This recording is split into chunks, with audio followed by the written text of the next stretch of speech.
Sun travels வடமாகாணத்தில் சட்டபூர்வமான அனுமதியுடன் இயங்குகின்ற visa consultants and ticket agent. உங்கள் பெறுமதியான கடவுச்சீட்டுகள், ஆவணங்கள் போன்றவற்றுக்கு பாதுகாப்பான அனுமதி பெற்ற நிறுவனம் சன் டிராவல்ஸ்.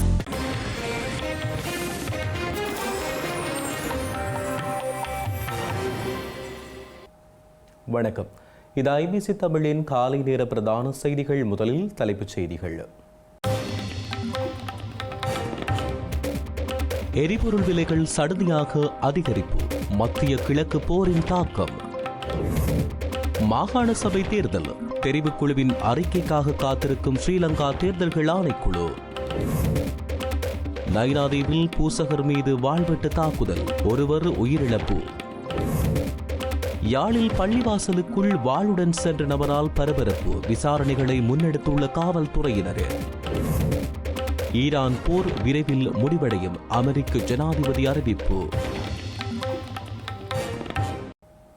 இனி தொடர்வது விரிவான செய்திகள். மத்திய கிழக்கில் நிலவி வரும் போர் காரணமாக உலகளாவிய எரிபொருள் விலைகள் உயர்ந்து வருவதை அடுத்து நேற்று நள்ளிரவு முதல் இலங்கையில் எரிபொருட்களின் விலைகள் அதிகரித்துள்ளன. மத்திய கிழக்கு மோதல் காரணமாக உலகளாவிய எரிபொருள் விலைகள் உயர்வடைந்து வருவதைத் தொடர்ந்து இலங்கை பெட்ரோலிய கூட்டுத்தாபனம் நேற்று நள்ளிரவு முதல் நடைமுறைக்கு வரும் வகையில் எரிபொருட்களின் விலைகளில் குறிப்பிடத்தக்க திருத்தத்தை அறிவித்துள்ளது. அதன்படி ஓட்டோ டீசலின் விலை லீட்டருக்கு 22 ரூபாய் அதிகரித்து 303 ரூபாவாகவும், சூப்பர் டீசல் லீட்டருக்கு 24 ரூபாய் அதிகரித்து 353 ரூபாவாகவும் உயர்வடைந்துள்ளது. அத்துடன் 92 ஒக்டேன் பெட்ரோல் 24 ரூபாவாகவும் மற்றும் 95 ஒக்டேன் பெட்ரோல் 25 ரூபாவாகவும் அதிகரித்து புதிய விலைகளின்படி முறையே 317 ரூபாய் மற்றும் 365 ரூபாய் நிர்ணயிக்கப்பட்டுள்ளன. அதே நேரம் 1 லிட்டர் மண்ணெண்ணெயின் விலை 13 ரூபாயால் அதிகரித்து 195 ரூபாவாக காணப்படுகிறது. இதனிடையே சிபெட்கோ விலைகளுக்கு ஏற்ப லங்கா ஐஓசி நிறுவனமும் எரிபொருள் விலையில் திருத்தத்தை மேற்கொண்டுள்ளது. இலங்கையில் எரிபொருளின் அதிகரித்த நிலையில் அதனை கருத்தில் கொண்டு பேருந்து கட்டணங்களை அதிகரிக்க வேண்டும் என தனியார் பேருந்து சங்கங்கள் கோரிக்கை விடுத்துள்ளன. இந்த நிலையில் பேருந்து கட்டணம் அதிகரிக்கப்பட மாட்டாது என தேசிய போக்குவரத்து ஆணைக்குழுவின் பணிப்பாளர் நாயகம் நிலன் மிரண்டா தெரிவித்துள்ளார். மத்திய கிழக்கில் நிலவி வரும் ஈரான் மீதான அமெரிக்க இஸ்ரேல் போர் காரணமாக எரிபொருள் விலை அதிகரித்துள்ளது. இந்த நிலையில் எரிபொருளின் அதிகரிப்பை கருத்தில் கொண்டு பேருந்து கட்டணங்களை அதிகரிக்க வேண்டும் என தனியார் பேருந்து சங்கங்கள் கோரிக்கை விடுத்துள்ளன. எரிபொருள் விலை நேற்று நள்ளிரவு முதல் நடைமுறைக்கு வரும் வகையில் திருத்தம் மேற்கொள்ளப்பட்டுள்ளது. இந்த விலை உயர்வை கருத்தில் கொண்டு பேருந்து கட்டணங்களை அதிகரிக்க வேண்டும் என தனியார் பேருந்து சங்கங்கள் கோரிக்கை விடுத்துள்ளன. இந்த நிலையில் கட்டணம் அதிகரிக்கப்பட மாட்டாது என்று தேசிய போக்குவரத்து ஆணைக்குழுவின் பணிப்பாளர் நாயகம் நிலன் மிராண்டா தெரிவித்துள்ளார். இலங்கையில் எரிபொருட்களின் விலைகள் 2024 ஆண்டின் தொடக்கத்தில் பதிவான அளவினை விட தற்போதைய அதிகரிப்பு குறைவாகவே உள்ளதாக ஸ்ரீலங்கா வெளிவிவகாரம் மற்றும் வெளிநாட்டு வேலைவாய்ப்பு பிரதி அமைச்சர் அருண் கேமச்சந்திர தெரிவித்துள்ளார். எரிபொருட்களின் விலைகளில் திருத்தங்கள் மேற்கொள்ளப்பட்டுள்ள நிலையில் அவரின் இந்த கருத்து வெளியாகியுள்ளது. உலகளாவிய எண்ணெய் விலையில் தற்போதைய உயர்வு இருந்தபோதிலும் இலங்கையில் எரிபொருள் விலைகள் 2024 ஆண்டின் தொடக்கத்தில் பதிவான அளவை விட தற்பொழுது குறைவாக இருப்பதாக ஸ்ரீலங்கா வெளிவிவகாரம் மற்றும் வெளிநாட்டு வேலைவாய்ப்பு பிரதி அமைச்சர் அருண் கேமச்சந்திர தெரிவித்துள்ளார். மார்ச் மாதம் 2024 ஒப்பீட்டளவில் நிலையான உலகளாவிய சூழலில் மசக் எண்ணெய் விலை பீப்பாய்க்கு $85 இருந்தபோது பெட்ரோல் 92 லிட்டருக்கு 371 ரூபாவாகவும், டீசல் 363 ரூபாய் மண்ணெண்ணெய் 262 ரூபாவாகவும் இருந்தது. தற்போதைய உலகளாவிய நிலைமை மிகவும் சவாலானது என்றும் தொடர்ச்சியான மோதல்கள் மற்றும் புவிசார் அரசியல் பதற்றங்கள் முக்கிய எரிசக்தி விநியோக வழிகளை பாதிப்பதாகவும் தெரிவித்தார். இந்த நிலைமைகள் இருந்த போதிலும் இலங்கை உள்நாட்டு எரிபொருள் விலைகளை 2024 ஆண்டின் தொடக்கத்தில் காணப்பட்டதை விட குறைவாக வைத்திருக்க முடிந்தது என்றும் அவர் சுட்டிக்காட்டினார். உலகளாவிய எரிசக்தி நிலையற்ற தன்மையால் ஏற்படும் அழுத்தங்களை அரசாங்கம் புரிந்து கொள்வதாகவும் நாட்டின் எரிசக்தி விநியோகத்தில் ஸ்திரத்தன்மையை உறுதி செய்யும் அதேவேளை நிலைமைகளை கவனமாக நிர்வகிப்போம் என்றும் அருண் கேமச்சந்திர தெரிவித்துள்ளார். யாழ்ப்பாணம் நைனாதீவில் 2 பூசகர்களுக்கிடையில் ஏற்பட்ட தகராறு வாழ்வெட்டில் முடிந்ததில் ஒருவர் உயிரிழந்துள்ளார்.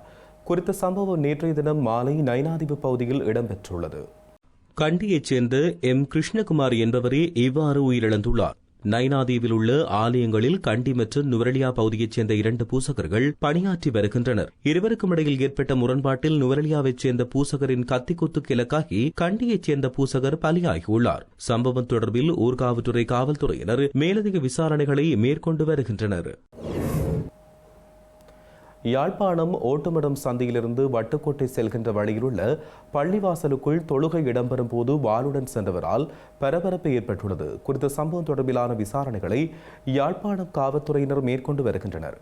யாழ்ப்பாணத்தில் உள்ள பள்ளிவாசல் ஒன்றில் தொழுகை இடம்பெறும் போது வாழ்முனையில் ஒருவரை துரத்திச் சென்றதால் பரபரப்பு ஏற்பட்டுள்ளது. ஓட்டுமடம் சந்தையிலிருந்து வட்டுக்கோட்டை செல்கின்ற வழியில் உள்ள பள்ளிவாசல் ஒன்றிலேயே இந்த சம்பவம் இடம்பெற்றுள்ளது. இதன்பொழுது வாளேந்திய நபர் ஒருவர் இன்னொரு இளைஞரை துரத்திக் கொண்டு சென்றபோது குறித்த இளைஞன் பள்ளிவாசலுக்குள் புகுந்து அங்குள்ள மதிலால் ஏறி தப்பிச் சென்றுள்ளார். இதன்பொழுது வாளுடன் வந்த சந்தேக நபர் பள்ளிவாசலில் இருந்த இளைஞர்களால் மடக்கி பிடிக்கப்பட்டு வாள் பறிமுதல் செய்யப்பட்டுள்ளது. இதன்போது வாளை கொண்டு வந்த குறித்த சந்தேக நபர் தப்பிச் சென்றுள்ளார். இதுகுறித்து யாழ்ப்பாண காவல் நிலையத்திற்கு தகவல் வழங்கப்பட்டது. குறித்த சம்பவ இடத்திற்கு வருகை தந்த யாழ்ப்பாணம் காவல்துறையினர் மேலதிக விசாரணைகளை மேற்கொண்டு வருவதாக தெரிவிக்கப்பட்டுள்ளது.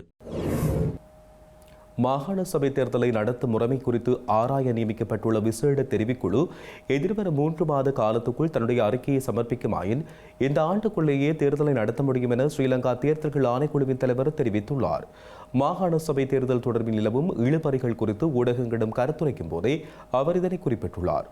2017ஆம் ஆண்டின் 17ஆம் இலக்கு திருத்த சட்டத்தின் மூலம் அறிமுகப்படுத்தப்பட்ட கலப்பு தேர்தல் முறைமையில் எல்லை நிர்ணய பணிகள் நிறைவடையாத காரணத்தினால் கடந்த பல வருடங்களாக மாகாண சபைகள் மக்கள் பிரதிநிதிகளின்றி இயங்கி வருகின்றன. பழைய வீதாசார முறைமையில் தேர்தலை நடத்துவதா அல்லது புதிய கலப்பு முறைமைகள் நடத்துவதா என்பது தொடர்பில் நாடாளுமன்றமே தீர்மானிக்க வேண்டும் என உயர்நீதிமன்றம் ஏற்கனவே பலமுறை தெரிவித்திருந்தது. இந்த நிலையில் தேர்தல் முறைமை மற்றும் சட்ட திருத்தங்களை ஆராய நியமிக்கப்பட்டுள்ள விசேட குழு எதிர்வரும் மே மாதத்துக்குள் தன்னுடைய விதப்புரைகளை சமர்ப்பிக்க வேண்டும் என ஸ்ரீலங்கா தேர்தல்கள் ஆணைக்குழுவின் தலைவர் RML ரத்நாயக்க தெரிவித்துள்ளார். குறித்த குழுவில் முன்னிலையாகி தேர்தல்கள் ஆணைக்குழு சார்பான யோசனைகளை முன்வைக்க உள்ளோம் என்றும் அரசாங்கம் எடுக்கும் ஆக்கப்பூர்வமான தீர்மானங்களுக்கு முழுமையான ஒத்துழைப்பு வழங்கப்படும் எனவும் அவர் தெரிவித்தார். எல்லை நிர்ணய பணிகள் முடிவடையும் வரை பழைய விகிதாசார முறைமையிலாவது தேர்தலை நடாத்தி மாகாண சபைகளுக்கு மக்கள் பிரதிநிதிகளை நியமிக்க வேண்டும் என்பதில் ஆணைக்குழு உறுதியாக உள்ளதாகவும் அவர் தெரிவித்தார். தெரிவுக்குழுவின் அறிக்கை கிடைத்தவுடன் சட்ட ரீதியான அதிகாரங்களை பயன்படுத்தி தேர்தலை நடத்துவதற்கான பூர்வாங்க நடவடிக்கைகளை ஆணைக்குழு உடனடியாக ஆரம்பிக்கும் என்றும் அவர் குறிப்பிட்டுள்ளார். இதன் மூலம் நீண்ட காலமாக தாமதிக்கப்பட்டு வரும் மாகாண சபை தேர்தலை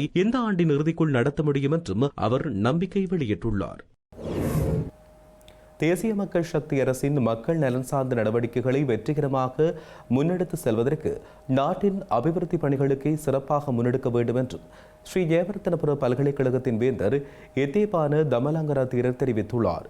எத்தேபானே தம்மாலங்க தேரருக்கும் ஸ்ரீலங்கா ஜனாதிபதிக்கும் இடையில் இடம்பெற்ற கலந்துரையாடலின் போது அவர் இவ்வாறு குறிப்பிட்டுள்ளார்.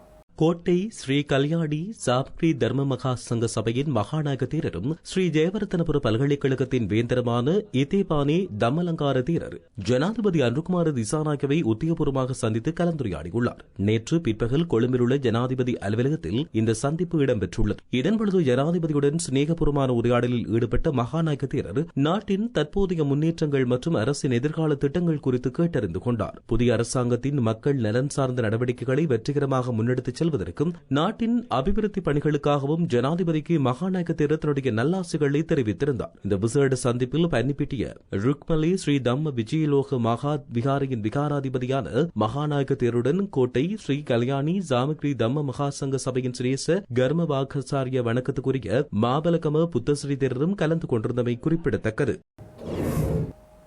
கொழும்பு மற்றும் கம்பகாவின் சில பகுதிகளில் ஏற்பட்டுள்ள மின்தடையை சீர் செய்ய சிறிது தாமதமாகும் என ஸ்ரீலங்கா மின்சார தொழிற்சங்கங்கள் தெரிவித்துள்ளன. ஸ்ரீலங்கா மின்சார தொழிற்சங்கங்கள் முன்னெடுத்துள்ள பணிப்புறக்கணிப்பு நடவடிக்கையின் காரணமாக இந்த சிக்கல் நிலை ஏற்பட்டுள்ளதாகவும் மின்சார தொழிற்சங்கங்கள் தெரிவித்துள்ளன. கூட்டு ஒப்பந்தம் குறித்து ஆய்வு செய்து கலந்துரையாடல் ஒன்று வழங்கப்படும் வரையில் மின்சார ஊழியர்கள் பணிக்கு சமூகம் அளிக்கப் போவதில்லை எனவும் இலங்கை மின்சார சபையின் சுதந்திர ஊழியர் சங்கத்தின் பொதுச் செயலாளர் பிரபாத் பிரியந்த தெரிவித்துள்ளார். மின்தடை சரி செய்தல் மற்றும் பராமரிப்பு பணிகள் அனைத்தையும் நிறுத்தவுள்ளதாகவும் இந்த 24 மணி நேர காலப்பகுதியில் கொழும்பு தேசிய வைத்தியசாலை, கண்டி மற்றும் கராப்பிட்டிய வைத்தியசாலைகள் மற்றும் ராணுவ தலைமையகம் ஆகியவற்றுக்கு தடையின்றி மின்சாரம் வழங்குவதற்கு நடவடிக்கை எடுக்கப்படும் எனவும் அவர் தெரிவித்துள்ளார். சுமார் 25 தொழிற்சங்கங்கள் இணைந்து இந்த தீர்மானத்தை எடுத்துள்ள நிலையில் இந்த தொழிற்சங்க நடவடிக்கை அரசாங்கத்தை பணிய வைப்பதற்கான ஒன்று அல்ல என்றும் அவர் குறிப்பிட்டுள்ளார். மறுசீரமைப்புக்கு உடன்பட்டாலும் மின்சார சபை ஊழியர்களுக்கு அநீதி இழைக்கும் எந்தவொரு நடவடிக்கைக்கும் ஒருபொழுதும் உடன்படப் போவதில்லை எனவும் அவர் குறிப்பிட்டுள்ளார். கொழும்பிலிருந்து யாழ்ப்பாணத்துக்கு போதைப் பொருட்களை கொண்டு சென்ற 2 சந்தேக நபர்கள் யாழ் மாவட்ட குற்றத்தடுப்பு பிரிவு காவல்துறையினரால் கைது செய்யப்பட்டுள்ளனர்.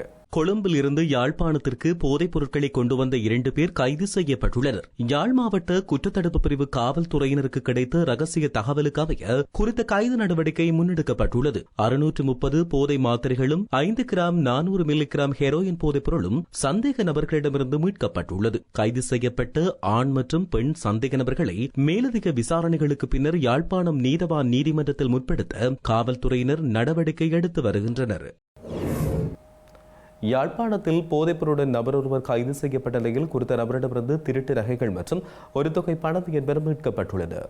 யாழ்ப்பாணத்தில் போதைப்பொருளுடன் கைது செய்யப்பட்ட நபரிடமிருந்து திருட்டு நகைகள் மற்றும் ஒரு தொகை பணம் என்பன மீட்கப்பட்டுள்ளன. இளவாலை காவல் பிரிவுக்குட்பட்ட பகுதிகள் நேற்றைய தினம் இளைஞர் ஒருவர் 4 கிராம் 900 மில்லிகிராம் ஹெரோயின் போதைப்பொருளுடன் கைது செய்யப்பட்டுள்ளார். கைது செய்யப்பட்ட நபரை இளவாலை காவல் நிலையத்தில் தடுத்து வைத்து காவல்துறையினர் மேற்கொண்ட விசாரணைகளின் அடிப்படையில் கடந்த பிப்ரவரி மாதம் 7ஆம் தேதி வீடொன்றில் 9.5 பவுன் தங்க நகைகள் மற்றும் 80,000 ரூபாய் பணம் ஒன்று களவாடப்பட்ட சம்பவத்துடன் தொடர்புடைய நபர் என்பதை காவல்துறையினர் கண்டறிந்துள்ளனர். அதன் அடிப்படையில் மேலதிக விசாரணைகளை தொடர்ந்து முன்னெடுத்த காவல்துறையினர் குறித்த நபரிடமிருந்து திருடப்பட்ட நகைகளில் ஒரு தங்க மாலை, ஒரு தங்க மோதிரம், ஒரு சோடி தங்கத்தோடு, 2 தங்க வளையல்கள், 2 தங்க பதக்கங்கள் என்பவற்றை மீட்டதுடன் 8,200 ரூபாய் பணத்தினையும் மீட்டுள்ளதாக தெரிவிக்கப்பட்டுள்ளது.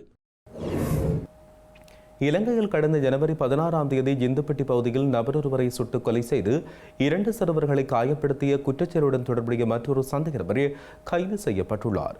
குறித்த சம்பவத்தோடு தொடர்புடைய சந்தேக நபர் ஒருவர் கடந்த மார்ச் மாதம் 3ஆம் தேதி கைது செய்யப்பட்டமை குறிப்பிடத்தக்கது. இலங்கையில் கடந்த ஜனவரி மாதம் 16ஆம் தேதி ஜிந்துப்பட்டி பகுதியில் நபரொருவரை சுட்டு கொலை செய்து 2 சிறுவர்களை காயப்படுத்திய குற்றச்செயலுடன் தொடர்புடைய துப்பாக்கிதாரி ஒருவர் கைது செய்யப்பட்டுள்ளார். கொழும்பு மத்திய குற்ற விசாரணை பிரிவின் அதிகாரிகளுக்கு கிடைத்த தகவலுக்கு அமைய குறித்த சந்தேக நபர் உடவளவு பகுதியில் வைத்து கைது செய்யப்பட்டுள்ளார். இவ்வாறு கைது செய்யப்பட்டவர் உடவளவு கொழும்பு ஹே6 பகுதியைச் சேர்ந்தவர் என்றும் 25 வயதுடைய நபர் என்றும் தெரிய வந்துள்ளது. இதேவேளை இந்த துப்பாக்கிச் சூட்டு சம்பவத்துடன் தொடர்புடைய மற்றொரு துப்பாக்கிதாரி கடந்த மார்ச் மாதம் 3ஆம் தேதி கைது செய்யப்பட்டார். கொழும்பு மத்திய குற்ற விசாரணை பிரிவினர் இது தொடர்பிலான மேலதிக விசாரணைகளை மேற்கொண்டு வருவதாக தெரிவிக்கப்பட்டுள்ளது. தமிழக சட்டசபை தேர்தலில் போட்டியிட விருப்பவர்களிடமிருந்து விருப்ப மனுக்களை தமிழக வெற்றிக் கழகம் பெற்றிருந்தது. இந்நிலையில் 4200க்கும் மேற்பட்ட பூர்த்தி செய்யப்பட்ட விண்ணப்பங்கள் கட்சி தலைமை அலுவலகத்துக்கு வந்த நிலையில் தேர்தலில் போட்டியிட விரும்புவோரிடமிருந்து விஜய் இன்று முதல் நேர்காணல் நடத்த உள்ளார். இதற்காக பனைகூரில் உள்ள கட்சி அலுவலகத்தில் விரிவான ஏற்பாடுகள் செய்யப்பட்டுள்ளதாக தெரிவிக்கப்படுகிறது. ஈரான் போர் திட்டமிட்டதை விட விரைவில் முடிவடையும் என அமெரிக்க ஜனாதிபதி டொனால்ட் ட்ரம்ப் தெரிவித்துள்ளார். போர் பெரும்பாலும் முடிவடைந்து விட்டதென்றும் ட்ரம்ப் கூறியுள்ளார். ஈரானுக்கு கடற்படை இல்லை, விமானப்படை இல்லை, தகவல் தொடர்பு இல்லை என்பதை அமெரிக்க ஜனாதிபதி வலியுறுத்தியுள்ளார். மேலும் ஏவுகணைகள் பெருமளவில் வீழ்த்தப்பட்டுள்ளன, ட்ரோன்கள் வீழ்த்தப்பட்டுள்ளன என்றும் டொனால்ட் ட்ரம்ப் கூறியுள்ளார். இதேவேளை போர் முடிவடைந்தவுடன் நமக்கு மிகவும் பாதுகாப்பான உலகம் கிடைக்கும் என டொனால்ட் ட்ரம்ப் மேலும் குறிப்பிட்டுள்ளார். செய்திகளின் நிறைவாக மீண்டும் தலைப்புச் செய்திகள். எரிபொருள் விலைகள் சடுதியாக அதிகரிப்பு, மத்திய கிழக்கு போரின் தாக்கம். மாகாண சபை தேர்தல், தெரிவுக்குழுவின் அறிக்கைக்காக காத்திருக்கும் ஸ்ரீலங்கா தேர்தல்கள் ஆணைக்குழு. நைனாதீவில் பூசகர் மீது வாள்வெட்டு தாக்குதல், ஒருவர் உயிரிழப்பு. யாழில் பள்ளிவாசலுக்குள் வாளுடன் சென்ற நபரால் பரபரப்பு, விசாரணைகளை முன்னெடுத்துள்ள காவல்துறையினர். ஈரான் போர் விரைவில் முடிவடையும், அமெரிக்க ஜனாதிபதி அறிவிப்பு. இத்துடன் ஐபிசி தமிழின் காலை நேர பிரதான செய்திகள் நிறைவடைகிறது. உடனுக்குடன் செய்திகளை அறிந்து கொள்ள ibctamil.com என்ற எமது இணையதளத்தினை பார்வையிடுங்கள். வணக்கம்.